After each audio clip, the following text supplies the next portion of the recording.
Vamos para a palavra de Deus, Isaías capítulo 59, versículo 2. Isaías 59, versículo 2.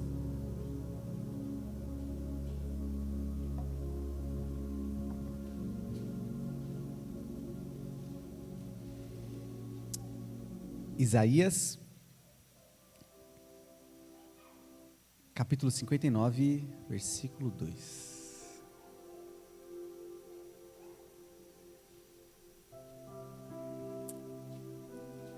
Quantos amam a palavra de Deus? Irmão, você quer que a palavra de Deus pode transformar vidas? Meu Deus, só 2 amém. Você quer que a palavra de Deus pode transformar a sua vida? Amém, irmão. Olha o que diz o texto. Mas as suas maldades separam vocês do seu Deus. Os seus pecados esconderam de vocês o rosto dele, e por isso ele não os ouvirá. Vou ler novamente esse versículo. Mas as suas maldades separaram vocês do seu Deus. Os seus pecados esconderam de vocês o rosto dele, e por isso ele não os ouvirá. Pastor, é possível Deus não me ouvir? É, irmão, amém? Esse é um dos textos bíblicos que deixam claro uma verdade, a verdade de que os nossos pecados nos afastam de Deus. Você crê nessa verdade ou não? Crê ou não crê? Os nossos pecados nos afastam de Deus. O texto que nós lemos diz que Deus, olha só, que os nossos pecados é responsável por Deus virar o rosto dele. Quando aqui já ficou bravo com o seu cônjuge ou com algum amigo que a pessoa vai falar com você, você vira o rosto? Não fala comigo, né? Não fala comigo, você vira o rosto sim. Porque o ato de virar o rosto quer dizer que você tem algo contra o que aquela pessoa fez ou está fazendo, sim ou não? Faz sentido? Quando você vira o rosto, é mais ou menos nesse sentido. O texto que nós lemos diz que os nossos pecados fazem com que Deus vire o rosto dele de nós e ele não nos ouça. Amém, gente? E teve uma irmã que ela me contou uma história bem engraçada, né? Ela falou que ela foi visitar uma igreja próximo da casa dela, e a igreja que ela foi é uma igreja que está um pouco adepta à hipergraça, assim, né? E aí ela foi com uma camisa escrita assim: o salário do pecado é a morte. Bem sugestivo. É um versículo bíblico, né, irmão? Versículo bíblico. Romanos, né? Tá na Bíblia. Essa irmã me falou que quando ela entrou nessa igreja, irmão, as pessoas não paravam de olhar para ela. Olhando para ela assim, o pastor da igreja passou. Como se aquele versículo bíblico fosse fosse uma mentira, né? E é interessante que eu quero começar essa mensagem, eu quero ser muito direto para o seu coração, e eu quero levantar uma pergunta que você não precisa me responder, mas ela é mais retórica. Mas eu quero levantar uma pergunta aqui: existe critério para adorar a Deus? Essa é a pergunta. Existe critério para adorar a Deus? Por que eu levanto essa pergunta? Eu quero colocar ela como introdutória na mensagem de hoje. Porque nós vivemos uma era em que não existe critério para nada, sim ou não? A nossa era, com os efeitos da pós-modernidade, nós vivemos uma era em que a verdade virou relativa, sim ou não? Porque, eu não sei se você... É diferente, gente, mudou o tempo. Nós temos medo, muitas vezes, de falar uma verdade, sim ou não? Nós temos medo. E quando você fala uma verdade, a pessoa diz: não, mas essa verdade é a sua verdade, a minha verdade é a minha verdade. E aí nós esvaziamos os absolutos e transformamos ela em algo subjetivo, em algo relativo. Esse é um dos efeitos da pós-modernidade. Então você vê esses efeitos em tudo, nas mídias. Quantos filmes você assiste que declaram isso? Nos cinemas, nas artes, na educação dos seus filhos. Você vê que o relativismo, a verdade relativa tem tomado conta. E não seria diferente com a igreja. Infelizmente, essa verdade relativa entrou dentro da igreja. Como, pastor? Sabe, gente, nós olhamos para um texto bíblico e muitas vezes nós queremos não mais ser mudado pelo texto, mas nós queremos que aquele texto se amolde à nossa maneira de viver. Quando já se depararam assim? É como se Jesus tivesse feito uma cruz, só que é aquela cruz ortopédica. O que é a cruz ortopédica? É a cruz que se encaixa no seu corpo, que não vai te causar nada, que não vai te custar nada. Quando já não ouviram aquela, quem é o crente de escola dominical, ou que já fez algum curso de teologia, aquela famosa frase assim, ó, texto fora do contexto, aí você sabe que o crente tem mais de 10 anos de conversão, aí, no mínimo. Gente, isso é fruto do relativismo dentro das nossas igrejas. Então, líderes, por medo de perderem pessoas, não dizem mais a verdade para elas. Então o pastor, o líder, ele prefere perder essa pessoa para o inferno do que perder ela na sua igreja. Líderes, porque querem relativizar, já não falam mais sobre assuntos, gente, que... Deixa eu fazer uma pergunta, eu já estou preparando essa mensagem. Qual foi a última vez que você ouviu uma pregação sobre inferno? Num domingo, assim, o inferno. Faz tempo? Não vai demorar muito não, se faz tempo, daqui a alguns domingos você vai ouvir. Estou preparando, o melhor momento, né? Existem alguns assuntos que nós não queremos tocar. Por quê? Porque nós nos tornamos uma geração que relativiza. A linguagem da internet é a geração mimimi, não é? Mimimi, só tem uma tecla no teclado dele, é o mi.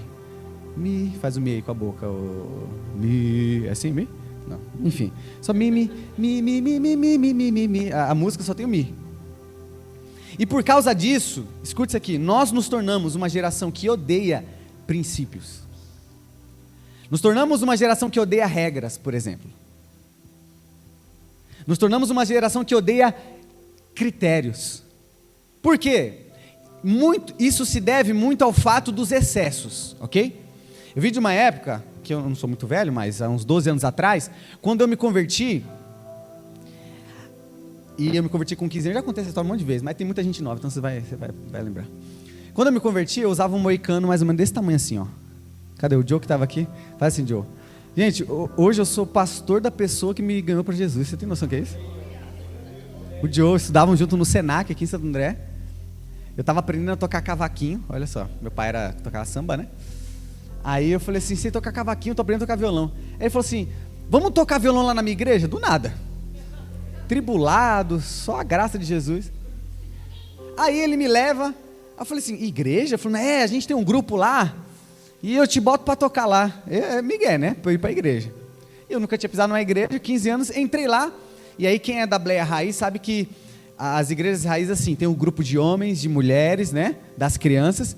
E cada um é num espaço da igreja. Então eu lembro que na lateral, como é que era? Leões de Judá, né? O nome do grupo? Meu Deus. Depois que eu participei era Som do Céu. Os das crianças eram os Cordeirinhos de Jesus. As das mulheres, vamos ver. Quem sabe os das mulheres? Que é clássico. Rosa de Saron, meu Deus, Rosa de Saron, gente,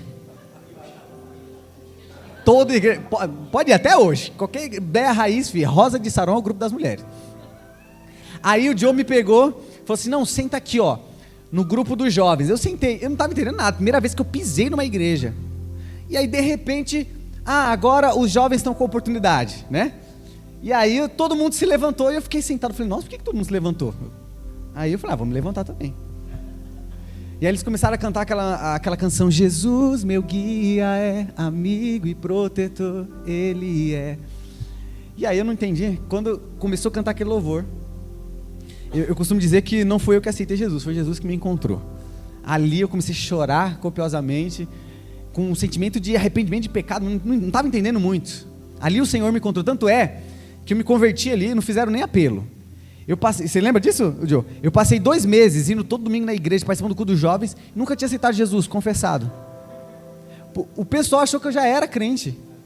Aí eu comecei a ver as pessoas indo na frente, confessar Jesus. Aí eu virei para o pastor e falei, pastor, eu nunca fiz esse negócio aí não. Ele, como assim você nunca fez? Porque ninguém tinha conversado comigo, eu já estava no grupo dos jovens, evangelizando, escola dominical. Só que aí quando eu entrei nessa igreja, Primeira coisa que me falaram é o seguinte: olha, você precisa mudar esse cabelo aí. E o jeito que você veste. Era assim. Eu falei, sério? Porque assim, Jesus não te quer assim não. Desse jeito, irmão. E aí aquilo ficou, aí de repente, eu que usava um moicano nessa altura aqui, meu cabelo é liso. Aí eu falei assim, no domingo eu não usei gel. Quem veio na sala de oração nessa sexta viu meu cabelo sem gel. Parecia o Justin Bieber, né? Meu cabelo é sem gel, irmão. Justin. Só quem sabe enfim, só quem pegou aí.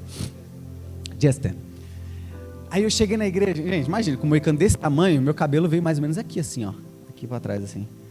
Na hora que eu entrei na igreja, a irmã falou assim, olhou pro meu cabelo e falou, eu sabia que você ia se converter. Só porque eu tirei o gel, irmão. Mas agora você precisa... E aí começaram a colocar um monte de regras. Regras muitas vezes excessivas. Era uma preocupação de mudança externa e não interna.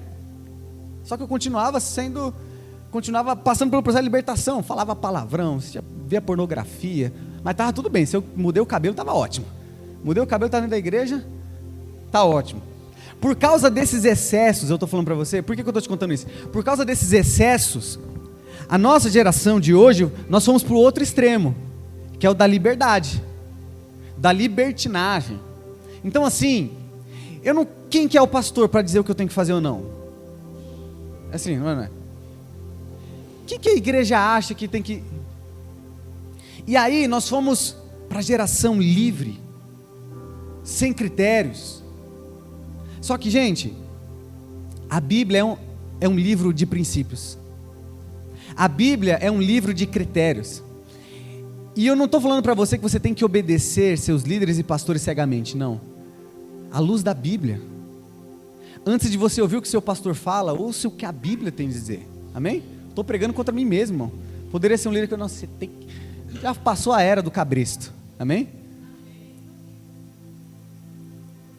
Por causa disso, nós somos uma geração sem critérios, sem princípios. E a minha oração hoje, sabe o que eu quero que você ore hoje, no fim desse culto, no fim dessa mensagem? É que você odeie o que Deus odeia. Porque o texto que nós lemos, mais uma vez diz que os nossos pecados fazem separação entre nós e Deus. Faz sentido isso, gente? Os nossos pecados são responsáveis por Deus virar o rosto para nós e não nos ouvir. Você tem noção do quanto isso é sério? Faz sentido isso para você? Então, eu quero compartilhar com vocês pelo menos 3 Is que Deus odeia. Quem quer saber os 3 Is aí? Você vai sair daqui lembrando dessa mensagem. I. Ok? O primeiro I é o I de incredulidade. O primeiro I que Deus odeia é o I de incredulidade. Repita assim comigo. Deus odeia incredulidade. Primeiro I que Deus odeia, incredulidade. O que era para ser uma jornada de 40 dias no deserto, passou a ser 40 anos. O povo de Israel é liberto pela mão poderosa de Deus do Egito, e a promessa de Deus para eles era, eu vou te levar vocês a uma terra chamada Canaã. Então essa trajetória do Egito, vocês vão passar por um deserto, até chegar em Canaã é 40 dias. Só que o que era para ser 40 dias, virou 40 anos. Porque pensa num povo que murmurava. O texto de Hebreus diz que eles não entraram na terra pela incredulidade deles. Sabe qual é o primeiro sintoma da incredulidade? Murmuração. Pastor, o que é incredulidade? Falta de fé. Quem está aqui comigo?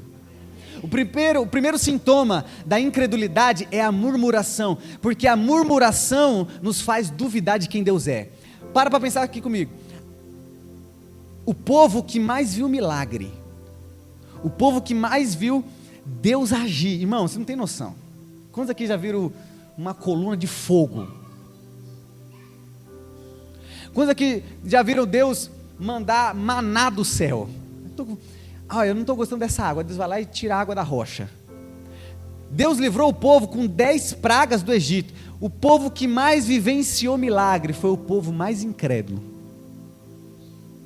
Porque quando eles estavam no processo, no deserto, eles duvidaram de que Deus poderia sustentar a promessa dele. Quem está aqui comigo, gente? O que fez aquele povo murmurar foi a incredulidade, porque quando eles estavam passando pelas piores situações, eles duvidaram de que Deus seria capaz de sustentar aquilo que ele havia prometido. Mas o que eu quero te dizer, irmão, nessa noite, é que Deus é o mesmo ontem, hoje e eternamente, a palavra dele dura para sempre. Incredulidade, Deus odeia incredulidade. Irmão, Jesus, todas as vezes que ele teve a oportunidade de, sabe quando você dá aquelas cutucadas? Quem gosta daquilo? Marido e mulher, vamos lá, gente. Estou falando isso, estou falando muito de marido e mulher, né? Nos 2 últimos domingos. Tá chegando aí o encontro de casais, hein? No final a gente vai anunciar. Você que se relaciona com alguém, você sabe a ferida. Sabe? Você sabe. Você sabe onde você toca que... Meu Deus, estou olhando nos rostos de casais aqui. Jesus. Fala, Deus. A mulher sabe aonde tocar no homem, para deixar o homem. E o homem sabe onde tocar na mulher, para deixar, né?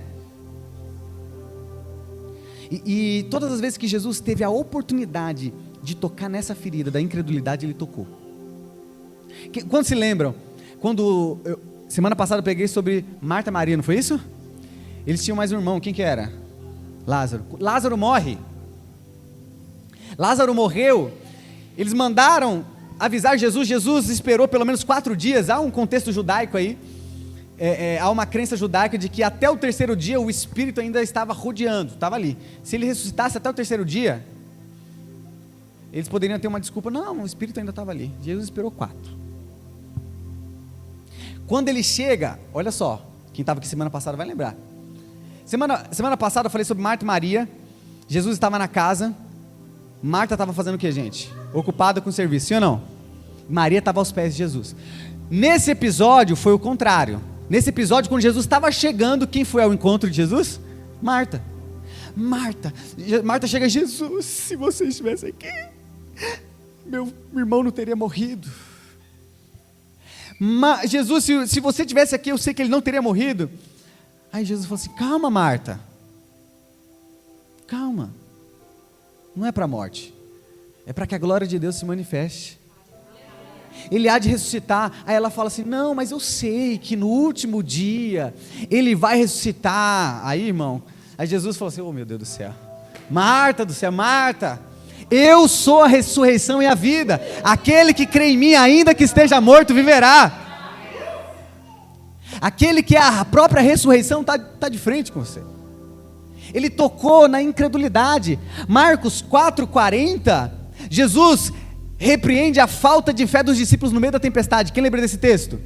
A tempestade, irmão, é porque assim, quando a gente olha esse texto, seu contexto, a gente acha que Jesus foi duro, porque quem aqui não ia ficar assustado no meio da tempestade, irmão? Você não? Quem aqui não ia ficar assustado? Se eu tô num barco, primeiro que eu já tenho medo de andar de barco já. Eu olho o barco, eu tenho um sonho de ir num cruzeiro, mas não sei, depois do filme do Titanic, essas coisas assim. Imagina você no meio do mar e começa uma tempestade, água entrando. Você ia ficar assustado ou não ia? Jesus acorda, porque eles foram lá falar com o mestre. Sabe que a primeira coisa que Jesus falou? Homens de pequena fé. Mas você olha assim, você fala assim, nossa, mas Jesus foi duro? Jesus é alheio ao meu medo? Não, irmão. Sabe o que aconteceu antes? Jesus multiplicou pão, alimentou 6.000 pessoas. Jesus já tinha curado um monte de gente. Jesus está falando assim, olha, vocês estão caminhando comigo e até agora vocês ainda não entenderam que eu sou poderoso e a fé de vocês ainda não está em mim. Por que Jesus repreendeu a falta de fé e a incredulidade deles? Porque, irmão, quem anda com Deus, quem anda com Jesus, precisa entender que Ele é o Todo-Poderoso. E se a sua fé está depositada nele, irmão, não existe tempestade que Ele não possa acalmar. Quem está aqui comigo? Irmão, deixa eu te fazer uma pergunta. Quantos livramentos e milagres Deus já fez na sua vida? Se você tivesse um potinho da gratidão na sua casa. Alguém aqui tem um potinho da gratidão? Tem? O potinho da gratidão, é bom que no fim do ano, não sei de quanto tempo você abre ele, você começa a lembrar de tudo aquilo que Deus fez no ano por você. Mas de forma rápida aqui, Você consegue lembrar das vezes que Deus fez milagre na sua vida, te livrou? Que Deus foi a provisão quando você não tinha provisão? Que Deus enviou pessoas no momento certo, talvez você ia se matar e Deus enviou alguém. Você consegue colocar na sua mente, consegue colocar isso na sua mente? Quantas vezes Deus foi bom com você?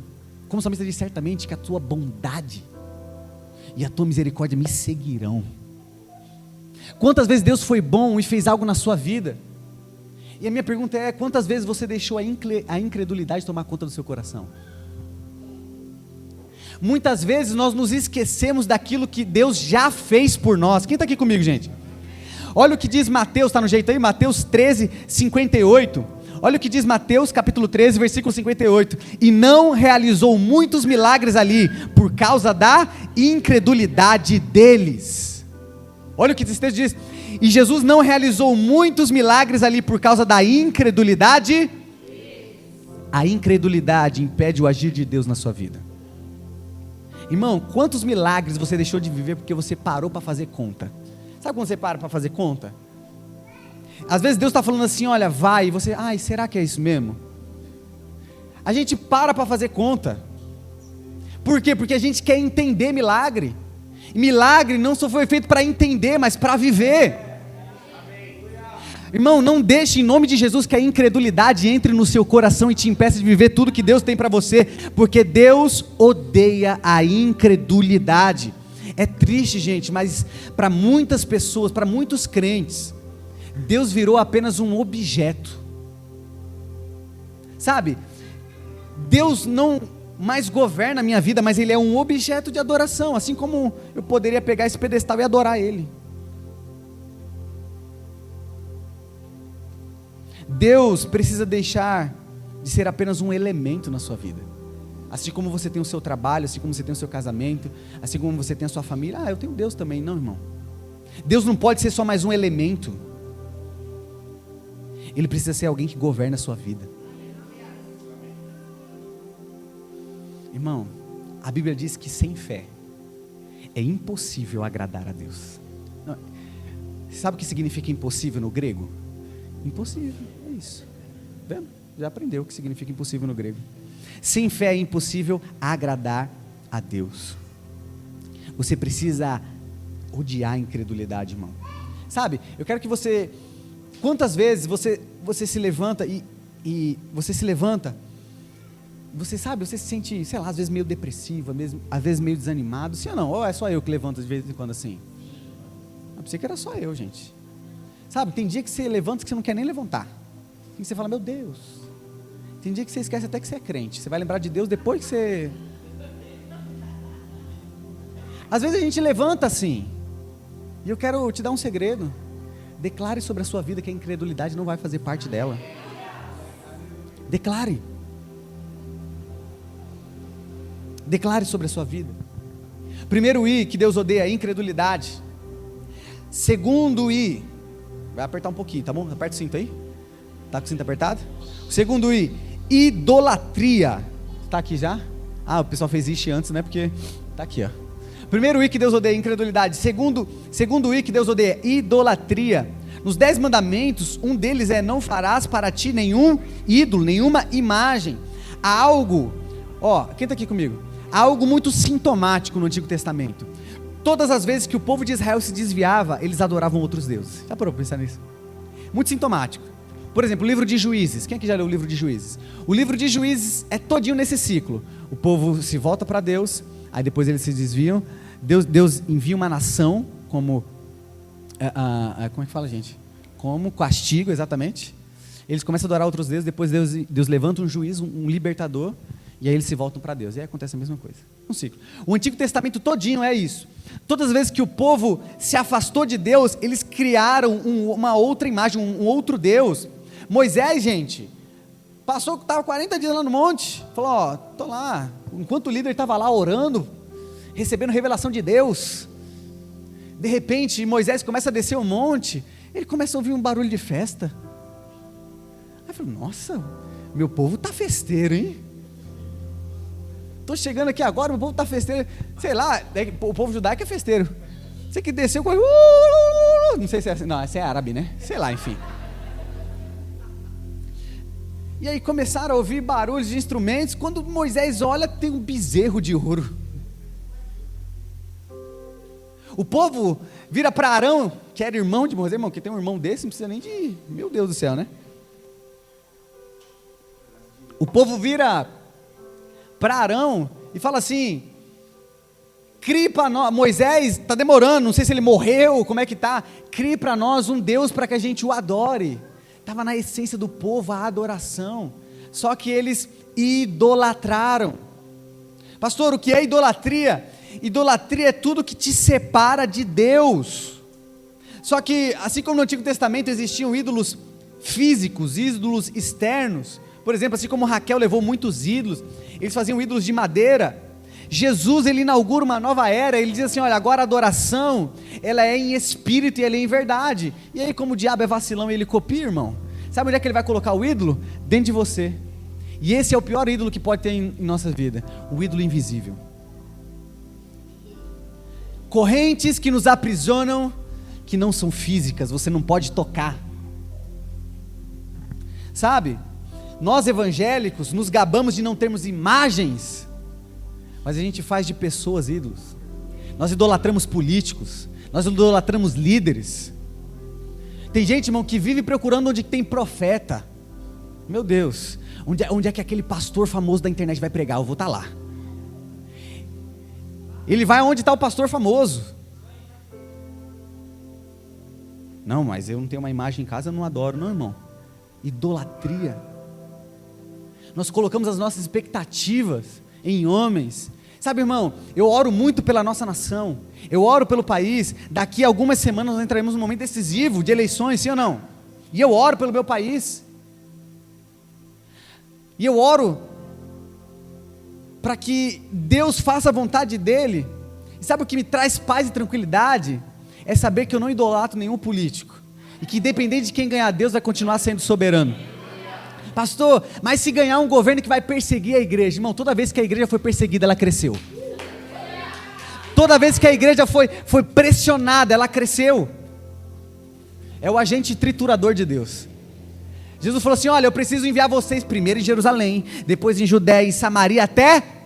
Sabe o que o povo ficou? Ficou em Jerusalém, bonitinho. Pedrão lá se converteu. Jerusalém, Jerusalém. Pedro só pregava para os judeus. Sabe o que Deus teve que fazer? Perseguição. A Bíblia diz que a primeira perseguição que a igreja sofreu, o evangelho se espalhou. Muitos milagres começaram a acontecer. Sabe por que eu não estou preocupado, irmão, com quem vai ganhar essa eleição? Vou fazer meu voto consciente. Estou olhando os candidatos, mas independente de quem ganhar ou não, Deus vai continuar sendo soberano. Nós não podemos idolatrar pessoas. Só que tem pessoas que idolatram a família. Pessoas fazem da família o seu Deus. Tem pessoas que idolatram a profissão. Tem pessoas, irmão, que trabalha só para mostrar para aquele cara que sabe, que falou mal dele: assim não vai ser ninguém na vida. O cara trabalha só para quando ele virar chefe, ele virar para aquele irmão e falar assim: olha, quem me viu passar na prova e não me ajudou, quando veio na bênção vai se arrepender. E aí o seu trabalho, ao invés de ser fruto para você avançar, vira um ídolo no seu coração. Tem pessoas que idolatram líderes. Acabei de falar aqui, a pessoa está onde o pastor famoso está, a pessoa está onde o pastor do hype está. Irmão, aí quando algum parente seu morrer, quando você estiver no hospital, manda um e-mail para ver se o pastor vai lá. A gente idolatra. A nossa era da rede social nos faz idolatrar pessoas. Tem líderes, tem pastores que idolatram o seu próprio ministério. Aquilo que deveria ser uma bênção na mão dele vira maldição. Deus promete para Abraão: Abraão, vou te dar um filho. A mulher dele era estéril, passa anos e anos, Deus dá o filho. Sabe o que Deus faz depois de 12 a 15 anos? Me dá o seu filho. Mas como assim, Deus? É a sua promessa. Nem mesmo a minha promessa pode ser maior do que eu na sua vida. Você precisa entender, irmão, até mesmo as coisas boas que Deus te dá, pode se tornar um ídolo dentro de você. O problema é quando nós amamos a nós mesmos. A raiz da idolatria, tem um livro muito bom, que eu estudei na época que eu fiz a faculdade pastoral, que se chama A Origem da Idolatria, Mauro Menster. Um livrinho aqui sim, ó, de uns 50, 60 páginas. É um livro que fala sobre idolatria. E lá, à luz da Bíblia, ele nos diz que a idolatria, toda a idolatria tem raiz no eu. Nós nos amamos a nós mesmos. Então, eu me caso não é para fazer o outro feliz, mas é para fazer a si mesmo feliz. Mano, quer saber o segredo do casamento? Não se case para ser feliz. Você não vai ser, irmão. Se os dois estiverem numa missão de um fazer o outro feliz, vai dar certo. Porque o Evangelho é um convite para olhar além de si mesmo. Quem está aqui comigo? Muitas pessoas idolatram a si mesmo, até os seus filhos. A Bíblia diz que os filhos são como flechas. Sabe o que ele quer dizer? Que todo pai tem a função de dar destino para o seu filho. O seu filho não é para você mesmo. A Bíblia diz que os nossos filhos são como flechas. Mas aí quando nós idolatramos a nós mesmos, o nosso filho vira o nosso protetor pro resto da vida. E aí você vai ter um filho de 50 anos morando dentro da sua casa, jogando videogame, fazendo live na Twitch.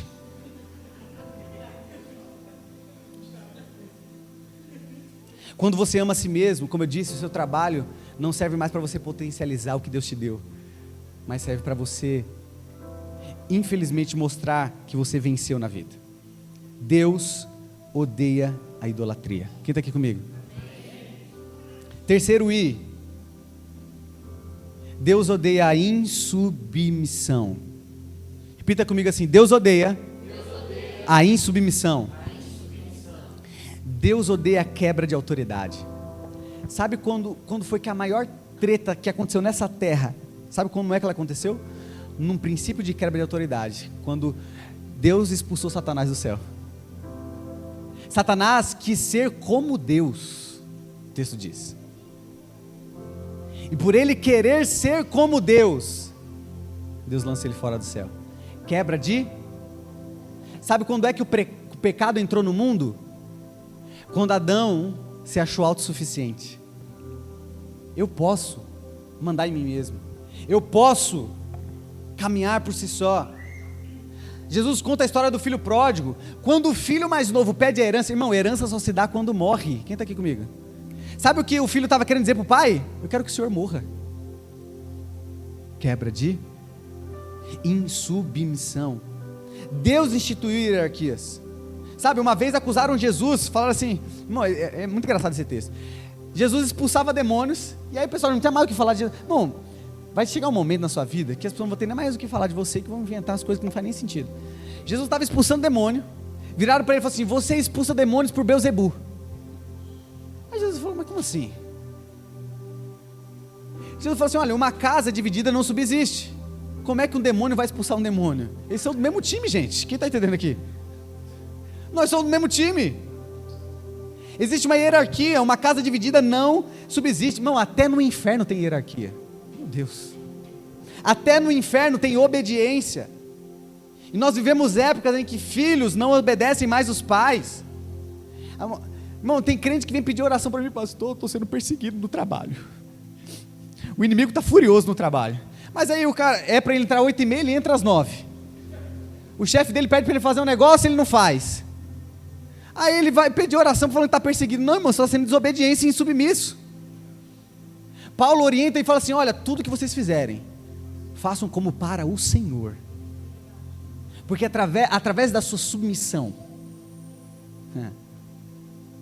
irmão, é contra a cultura. É louco falar. Sabe por que é delicado eu falar de submissão aqui? A nossa cultura está permeada, nós queremos ser livres.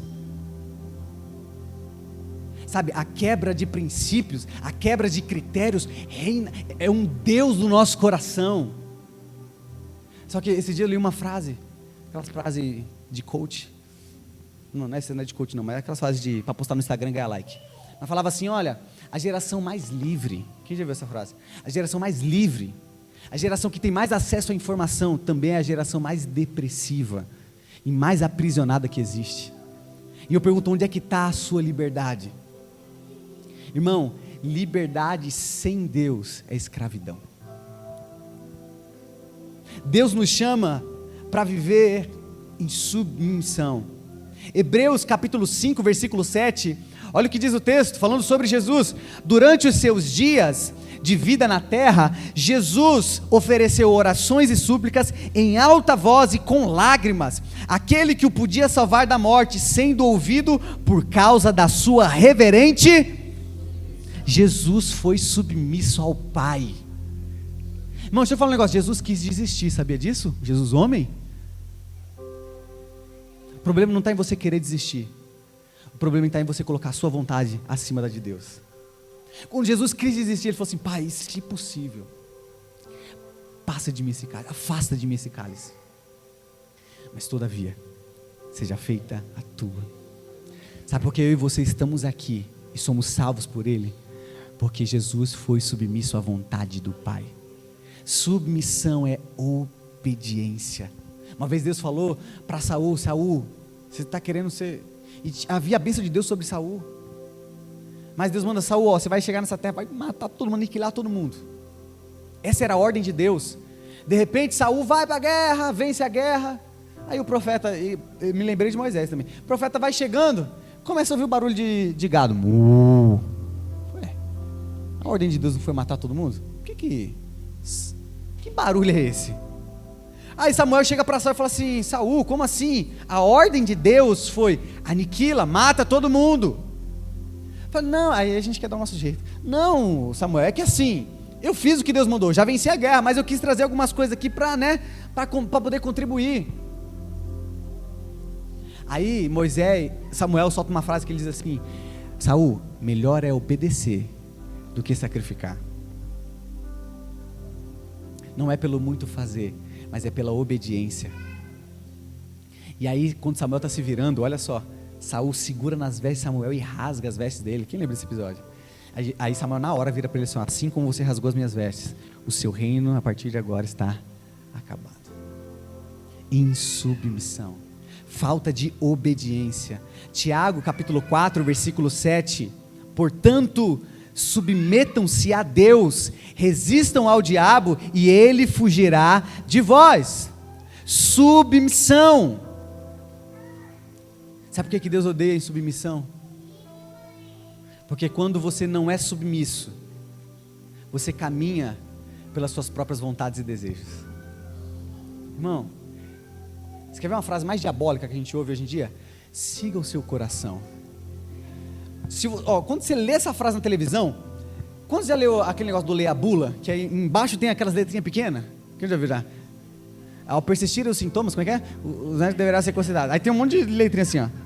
Quando você vê essa frase na televisão, no Instagram, siga o seu coração, ouça, faça o que te faz feliz. Irmão, pode ver lá embaixo, vai estar assim, ó, assinado, capiroto. Pode dar zoom. É do diabo. Porque sabe qual que é o problema? É que a gente dá mais ouvido à frase de Instagram do que a Bíblia. Porque a Bíblia diz que enganoso é o coração do homem. Maldito é o homem que confia no homem. A Bíblia diz que o meu e o seu coração é enganoso, é pecador, tem pecado, foi contaminado pela substância do pecado. Por isso, irmão, a Bíblia diz que é Deus que opera em nós tanto o querer como o efetuar.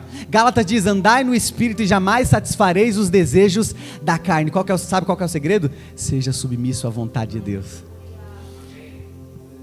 O problema é que, olha só, o nosso conceito de amor foi corrompido. Se eu pergunto para você o que é amor, a gente vai ter um monte de definição. Amor é o que eu sinto pela pessoa que está comigo. Amar é isso, amar é aquilo. O amor, existiu o conceito grego, que tem 3 palavras. Ágape, philos, filéu, né? Cadê o Eric? Você lembra dos 3, Eric? Ágape, filéus e eros. Isso. Mas a palavra amor, da raiz judaica, é a mesma palavra para obediência. Olha que louco. Aí Jesus falou assim: olha, aquele que me ama, obedece os meus mandamentos. Irmão, sabe como é que você prova o seu amor por Deus? Quando você obedece a Ele. O seu amor por Deus não é metrificado num culto de domingo. Mas aqui dentro todo mundo obedece a Deus. Tem gente que consegue desobedecer aqui dentro. Mas aqui dentro é mais fácil. 2 horinhas, depois vai ali, come uma coxinha. Come lá, coxinha, vai ter coxinha hoje. Tô acabando já, por isso que eu tô falando isso. Mas, como está a nossa vida de submissão a Deus? Nós somos submissos ou insubmissos? E eu quero concluir aqui com vocês, de forma muito rápida, não vou demorar nem 3 minutos. Eu quero te dar pelo menos 3 passos práticos para você vencer cada uma dessas coisas que Deus odeia. Quem está aqui comigo? Jesus nos ensina a vencer os 3 Is. Vamos repetir os 3 Is aqui? Vamos lá, 1, 2, 3. Incredulidade. Como Jesus venceu a incredulidade? Jesus nos ensinou a vencer a incredulidade crendo através de uma fé viva. Crendo através de uma fé viva. Quando Jesus fala de fé, ele compara a fé como um grão de mostarda. Ele não fala, pode ser até do tamanho, mas qual que é o grande segredo da mostarda? É que ela é o menor grão das hortaliças, mas quando ela é lançada na terra, ela se torna maior. Você consegue entender? Irmão, enquanto a fé estiver parada dentro de você, você vai ser um obeso espiritual. Essa aqui eu que inventei mesmo. Obeso espiritual. O que é o obeso espiritual? É a pessoa que recebe e não lança nada. Vai inchando. Irmão, recebe de tudo. Mas ele falou assim, olha, a fé de vocês precisa ser como um grão. Como assim? Um grão que é lançado. Uma fé em exercício. Olha o que Jesus disse, se vocês estiverem em mim e a minha palavra em vocês, pedirão tudo. Eu sempre tive um negócio com esse versículo, nossa, eu posso pedir tudo. É porque a gente só vai para a parte boa, né, Matheus? A gente é tentado, a gente vai para a Bíblia assim, vamos para a parte boa. Sabe quando você pede uma palavra para Deus, você abre a Bíblia assim, você fala, Deus, fala comigo. Arrepender, você não, essa aqui não, peraí. É igual a caixinha da promessa. A caixinha da promessa só tem promessa, mano, que bênção, né? O segredo para que a gente possa pedir e receber, Jesus fala, se vocês estiverem em mim e a minha palavra estiver em você. João 7 diz assim, olha, aquele que crê em mim, como diz a Escritura, rios de águas vivas fluirão no teu interior. Irmão, não é crer como você acha que tem que crer. Com Deus tem critério, com Deus tem regra. Talvez você está servindo a um Deus que é um Deus que você criou, a sua própria imagem, e não é o Deus das Escrituras. Jesus falou assim, olha, aquele que crê em mim, como diz a Escritura, rios de águas vivas fluirão do teu interior. Irmão, porque aquele que crê em Deus, aquele que crê em Jesus, como diz a Escritura, tem uma fé viva. Como eu venço a incredulidade? Exercendo a fé. Pastor, Deus me deu o dom de cura. Ora por quem está enfermo. Coisa linda. Eu tinha um pastor que chamava a gente de coisa ruim. Tá vendo? Eu já evoluí. Meu pastor falava, como é que ele falava, gente? Você lembra, irmão? Era coisa ruim, né? Infeliz. Chamava a gente de infeliz. Coisa ruim, infeliz. Sabe como é que você pode vencer a incredulidade? Exerça uma fé, tenha uma fé viva. Pastor, o que é uma fé viva? Uma fé que você coloca para fora, irmão. Passou alguém, ora. Irmão, hoje em dia eu não perco a oportunidade de orar por ninguém. Eu sou mendigo de oração mesmo, só que eu ofereço. Ah, pastor, posso orar? Posso orar? Eu oro por tudo, irmão. Porque eu aprendi que eu preciso exercitar minha fé. Quando você exercita a fé, você não deixa a incredulidade tomar conta do seu coração. Esses dias eu estava vendo, finaliza aqui, esse ponto, eu estou terminando. Eu gosto de vez em quando de assistir debate teológico, né? Só pela treta mesmo. De vez em quando eu pego uma hora da minha semana e assisto um debate de 1 hora. Tem um canal no YouTube chamado do César Cavalcante, não sei se alguém já ouviu. Está estourado agora. E aí o debate era sobre se os dons do Espírito Santo cessaram ou continua em vigor. Aí o pastor era o Eliseu Rodrigues, que é um baixinho, mano, bicho, não sei se você já viu, o bicho é brabo, assembleiano, bicho doido. E o outro era não sei se ele era presbiteriano, não lembro, mas era de uma corrente teológica que acredita que os dons cessaram. E aí não, eu sei que o debate, mas pensa num negócio, eu gosto de ver a treta mesmo, assim, mas não respeito. Mas tal e tal, eu sei que chegou no final, eles foi dar as considerações finais, né? Aí o pastor Eliseu falou assim, olha, E eu convido aos cessacionistas a se comprometerem, a orarem pelo menos 2 horas por dia, na sua igreja, orando por uma ação do Espírito Santo, para vocês verem o que vai acontecer. Ele estava dizendo assim, olha, não adianta você ser incrédulo por uma coisa que você não acredita que possa acontecer. Eu me lembro da história dos morávios. Quem já ouviu falar dos morávios? Os morávios, eles queriam alcançar uma aldeia, mas eles não podiam entrar lá. Eles queriam levar a palavra de Jesus para aquela aldeia, mas eles não podiam entrar lá. Sabe o que eles fizeram? Se venderam como escravo. Aí sabe o que eles escreveram? Jamais ore por uma coisa que você não esteja disposto a ser a resposta daquilo. Um povo que não deixou a incredulidade tomar conta do coração deles. Se eu não posso alcançá-los, eu me vendo como escravo. O problema, irmão, é que nós adoramos mais a nós mesmos do que aquilo que Deus tem para a nossa vida. Então, se você quer vencer a incredulidade na sua vida, tenha uma fé viva. Segundo, pastor, como eu posso vencer a idolatria, o que Deus odeia? Adore somente um Deus. É simples. Satanás leva Jesus a um monte muito alto. Olha Mateus capítulo 4, versículo 8 e 10, eu quero ler com vocês. Satanás começa a tentar Jesus. Primeira coisa, Jesus teve fome. Onde Satanás foi? Transforma a pedra em pão. O diabo, irmão, ele vai atacar a sua necessidade.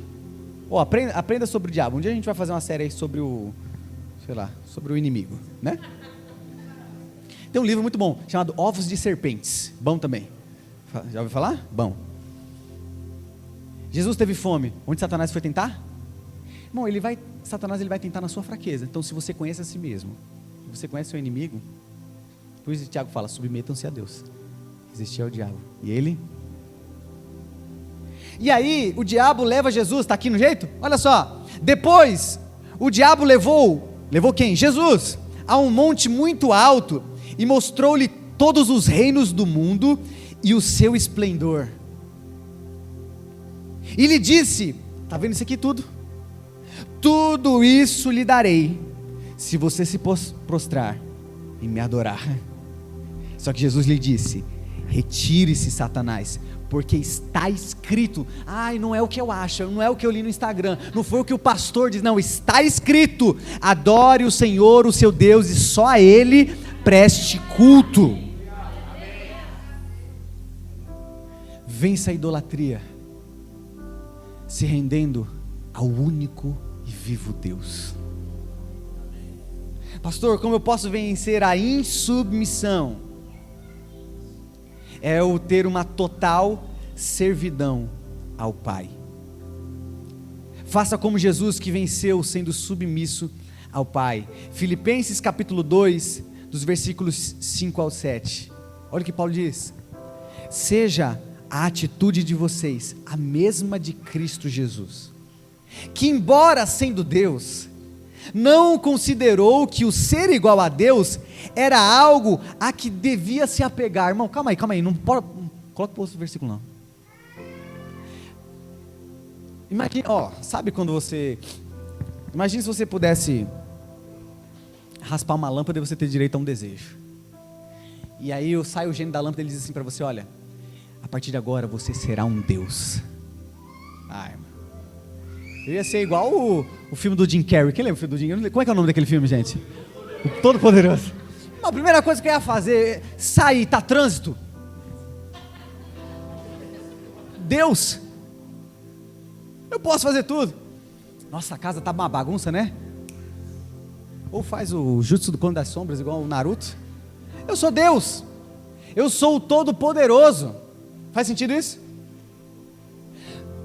Jesus, meu Deus, olha o que o texto diz: embora sendo Deus, Ele era Deus, Ele é Deus, não considerou que o ser igual a Deus era algo a que devia apegar-se.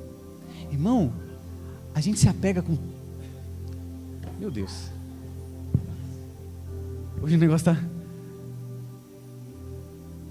Jesus não se apegou a ser igual a Deus. A gente se apega com tanta pouca coisa. Você quer ver uma frase que revela a sua classe social? Quando você fala, é o meu advogado. Vou chamar o meu advogado. Eu estou indo no meu médico. A gente quer. Não, eu sou pobre. A gente gosta de ter posse, de se apegar no meu carro. Tem um irmão que fala advogado. Quando eu vejo que ele fala isso, me dá um. Eu estou pedindo ajuda em Cristo para tentar. Falar, irmão, não é advogado. É que a pessoa que eu preciso falar isso está numa escala maior que eu, entendeu? Mas tá tudo bem. Ora pelo seu pastor aí. A gente se apega. Só que Jesus disse assim: olha, eu sou Deus e eu não vou me apegar em ser Deus. Olha o que diz o próximo versículo. Mas esvaziou-se a si mesmo, vindo a ser, tornando-se semelhante aos homens. Sabe como que eu venço a insubmissão? Entendendo que eu preciso ter um coração de servo. Deixa eu te falar um negócio. Eu sei que você é contra a cultura, mas Deus te chama para ir além de você. Sabe, infelizmente nós estamos sendo inundados de pregações em que o eu está sendo exaltado. Irmão, viver o seu propósito é o seu chamado. Venha romper e tal. E aí o eu, o ego. E aí, irmão, você vai para a igreja pensando em si. Mas sabe qual a figura que Paulo usa para a igreja? Ele diz assim: nós somos uma família. Família não pensa só em si. Sabe como que eu venço a insubmissão? Entendendo que Deus me chamou para eu olhar para quem está do meu lado. Por isso, posso fazer só uma vez só? Olha para o irmão que está do seu lado. Olha para o irmão que está do seu lado. Fala assim: eu estou aqui para te servir. Bate na mão dele assim, ó. Bate na mão dele assim.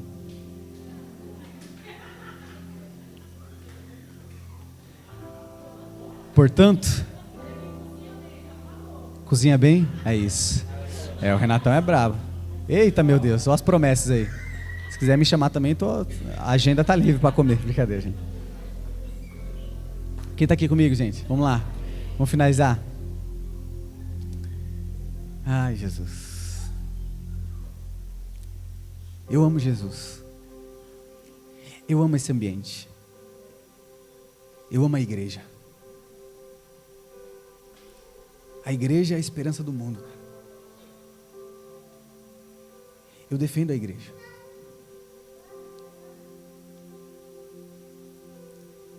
Porque Deus nos escolheu, cara, para sermos a solução desse mundo. Então, eu não troco esse ambiente aqui por nada.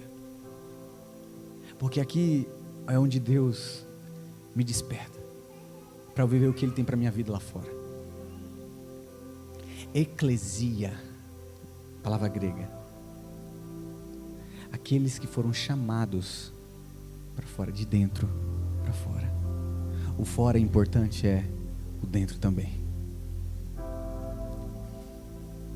Eu amo Jesus. Eu amo a igreja. Eu amo meus irmãos. Sabe, por amar eu posso até errar. Eu vou errar com você. Talvez você vai errar comigo. Talvez você vai errar com quem está do seu lado. Mas nunca perca a intenção de querer acertar. Que nós possamos entender que Jesus nos chama para nos tornarmos responsáveis por aquilo que Ele derramou sobre nós. Quero que você fique de pé comigo.